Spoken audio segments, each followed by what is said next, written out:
एक टाइम था जब लोग मिट्टी और घास फूस से घर बनाया करते थे, लेकिन आज के टाइम में सीमेंट के बिना घर बनाने के बारे में सोचा भी नहीं जा सकता। अभी आप जिस घर, दुकान या बिल्डिंग में बैठकर ये वीडियो देख रहे हैं, उम्मीद है कि वो सीमेंट की ही बनी होंगी।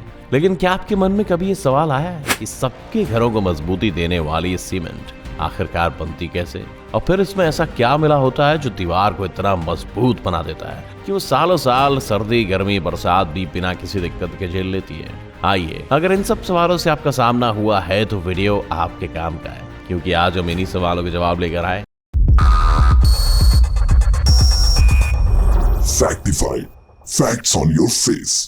बात सीमेंट की शुरुआत से करें तो इसे सबसे पहले विलियम एस्पडिन ने साल 1824 में इंग्लैंड में डिस्कवर किया था। असल में इंग्लैंड में एक पोर्टलैंड नाम की पहाड़ी है जिसका रंग सीमेंट के जैसा ही है, और यही वजह है कि सीमेंट को पोर्टलैंड सीमेंट भी कहा जाता है। ये तो बात हो गई दुनिया की। सवाल ये आता है कि हमारे प्यारे देश भारत में इसकी शुरुआत कब हुई। तो आपको बता दें कि यहाँ पर सबसे पहली सीमेंट फैक्ट्री साल 1904 में गुजरात के पोरबंदर में सेट की गई, लेकिन कई वजहों से ये कंपनी चल नहीं पाई। इसके बाद उसी साल चेन्नई में एक फैक्ट्री में सीमेंट का प्रोडक्शन शुरू हुआ, हालांकि ये भी अपने काम में सक्सेसफुल नहीं रही। वैसे चेन्नई वाली फैक्ट्री की एक बात अलग ये थी कि ये फैक्ट्री सीपीओ पर आधारित थी।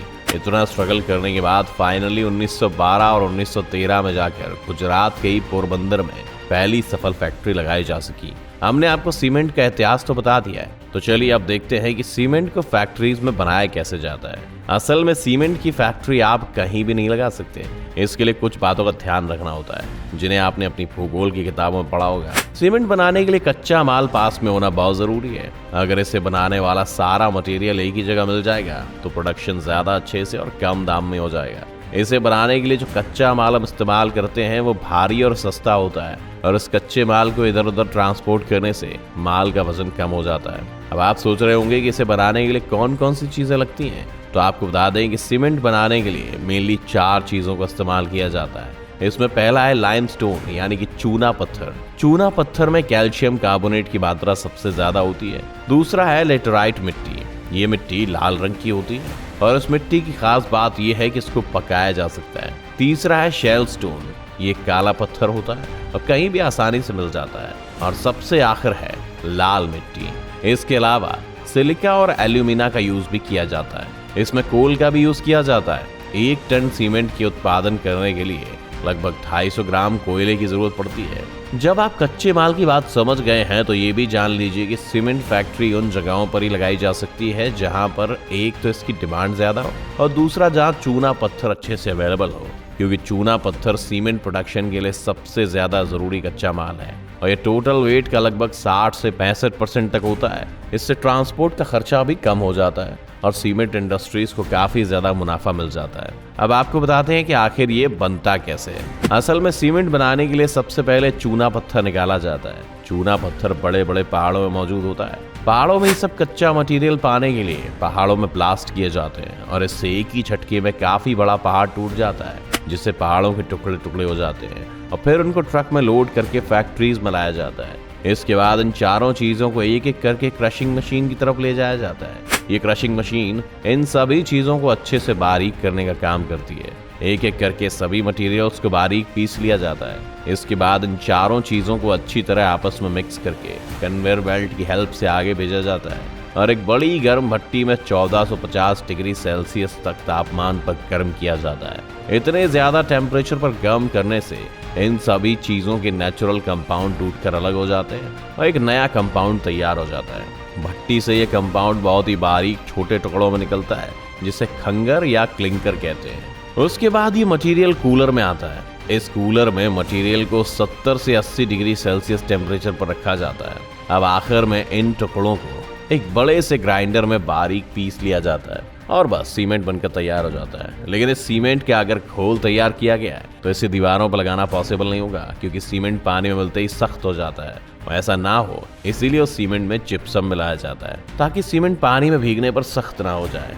एक बार जब सीमेंट बन जाता है तो बारी आती है पैकिंग की। दोस्तों, सीमेंट की पैकिंग का काम मशीनें ही करती हैं, और इसके लिए सीमेंट की पैकेट को मशीन में फिट कर दिया जाता है, और फिर मशीन ऑटोमेटिकली सीमेंट के पैकेट में सीमेंट भर देती है।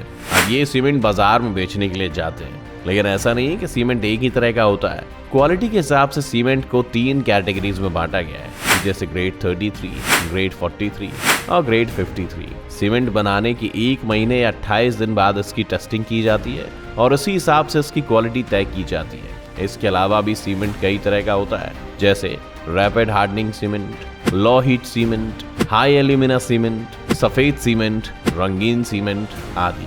अब हम आगे बढ़ते हैं अपने सवाल की तरफ और आपको बताते हैं कि इंडिया में कितना सीमेंट प्रोड्यूस किया जाता है और सबसे ज्यादा सीमेंट आखिर किन राज्यों में बनता है और क्या इंडिया को सीमेंट बाहर से भी मंगाना पड़ता है। आपको बता दें कि साल 1947 तक भारत में सीमेंट की 18 फैक्ट्रीज थी, जिनकी प्रोडक्शन कैपेसिटी 21.15 लाख टन थी।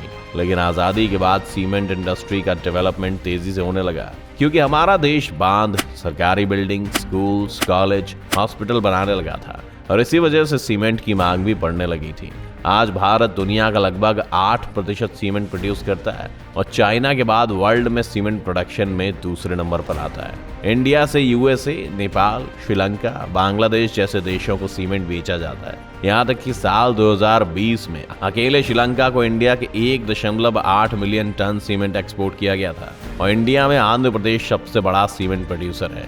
दूसरे नंबर पर राजस्थान और तीसरे नंबर पर कर्नाटक सबसे ज्यादा सीमेंट प्रोड्यूस करते हैं। वैसे क्या आपको पता है कि भारत की कुल सीमेंट उत्पादन का 98% प्रोडक्शन प्राइवेट कंपनीज ही करती हैं और लगभग 20 बड़ी कंपनियां ही कुल सीमेंट उत्पादन का लगभग 70% उत्पादन करती हैं। UltraTech cement limited, Ambuja cements limited, Birla cement limited, JK cements limited, Binani cement, ACC cement, JP cement India की कुछ जानी मानी सीमेंट कंपनीज हैं, जिनके एडवर्टीजमेंट भी अक्सर आपने टीवी पर देखे ही होंगे। सीमेंट इंडस्ट्रीज की भी कुछ दिक्कतें हैं, जैसे कि इस इंडस्ट्री में कैपिटल इन्वेस्टमेंट की जरूरत तो ज्यादा होती है, लेकिन इस हिसाब से प्रॉफिट नहीं मिल पाता। इसीलिए अक्सर बिजनेसमैन सीमेंट इंडस्ट्रीज में बाकी इंडस्ट्रीज के मुकाबले कम पैसा लगाते हैं। एक बड़ी दिक्कत यह है कि इसमें एनर्जी की जरूरत भी ज्यादा होती है और जिस किसी स्टेट में पर्याप्त एनर्जी नहीं मिल पाती है, उसमें भी सीमेंट उद्योग को नुकसान पहुंचता है। सीमेंट इंडस्ट्री एयर पोल्यूशन में बहुत बड़ा रोल प्ले करती है और आजकल जब पूरी दुनिया एनवायरनमेंट को लेकर अलर्ट हो रही है, ऐसे में ग्रीन हाउस गैसेस को कम करना भी इस इंडस्ट्री के लिए एक मुसीबत बन गई है। इसके अलावा रीन्यूएबल एनर्जी का उपयोग को बढ़ावा देना और कार्बन उत्सर्जन में कमी करना भी सीमेंट इंडस्ट्रीज के सामने मेन चुनौतियां हैं। जाते जाते एक और बड़ी और बहुत जरूरी बात आपको बता दूं कि अगर आप भी घर या कोई बिल्डिंग बनाना चाहते हैं, अच्छे से अच्छे सामान का इस्तेमाल करना चाहेंगे। आखिर घर या बिल्डिंग रोज रोज तो नहीं बनते, लेकिन आजकल बाजार में नकली सीमेंट को असली सीमेंट के नाम पर खूब बेचा जाने लगा है। इसलिए कोई भी कंस्ट्रक्शन शुरू करने से पहले असली और नकली सीमेंट की पहचान करना बहुत जरूरी है। सीमेंट की टेस्टिंग बहुत आसान है, जैसे कि जिस भी मौसम में आप सीमेंट को पकड़े, ये हमेशा ठंडा होना चाहिए। अगर सीमेंट में थोड़ी सी भी गर्माहट महसूस होती है तो समझ लीजिए कि वो सीमेंट नकली है। नंबर 2, असली सीमेंट का कलर एक जैसा होना चाहिए। और तीसरी बेहद जरूरी बात है इसकी मैन्युफैक्चरिंग डेट। अगर मैन्युफैक्चरिंग डेट के 3 महीने में सीमेंट यूज किया जाए तो सीमेंट अच्छा रिजल्ट देता है। वीडियो कैसा लगा हमें कमेंट करके जरूर बताएं। वीडियो को लाइक और शेयर करना ना भूलें और ऐसे ही वीडियोस हमारे चैनल पर देखने के लिए हमें सब्सक्राइब करना ना भूलें।